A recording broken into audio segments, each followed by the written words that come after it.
The knock at the widow's door. The storm had rolled in from the western hills, swallowing the last gold of sunset.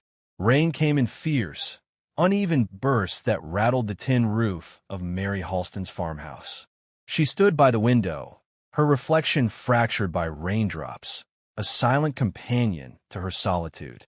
2 years had passed since her husband's accident on the lower field, but the echo of his voice still haunted these walls. She'd grown used to the quiet, until tonight, when the quiet turned too heavy to bear. A knot broke through the storm. It wasn't a timid tap.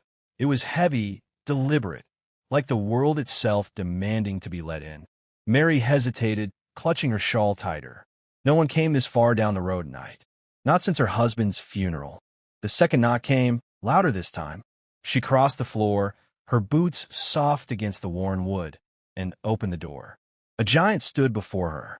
Rain poured off the brim of his hat. His coat darkened to near black, and water dripped from his beard in steady rivulets. His face was carved with exhaustion, the kind that comes from carrying too many burdens for too long. "Evening, Mrs. Halston," he said, his voice deep and ragged. "Name's Elias Boone." She knew the name. Everyone did. The Boone Ranch stretched beyond the ridge, acres of wild grass and rusted fences.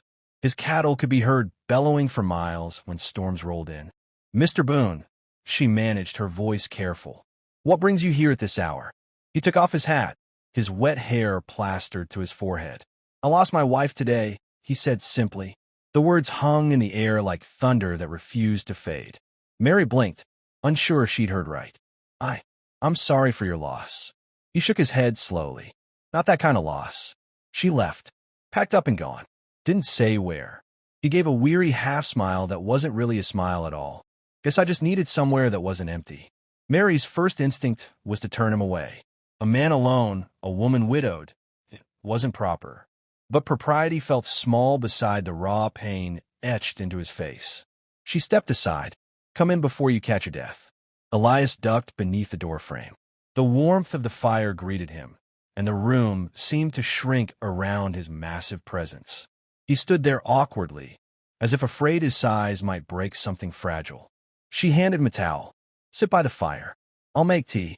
He nodded, lowering himself into the chair nearest the hearth. His boots left wet marks on the floor.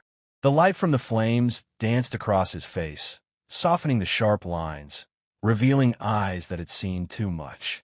Mary moved quietly, setting water to boil, aware of his gaze, following her in silence.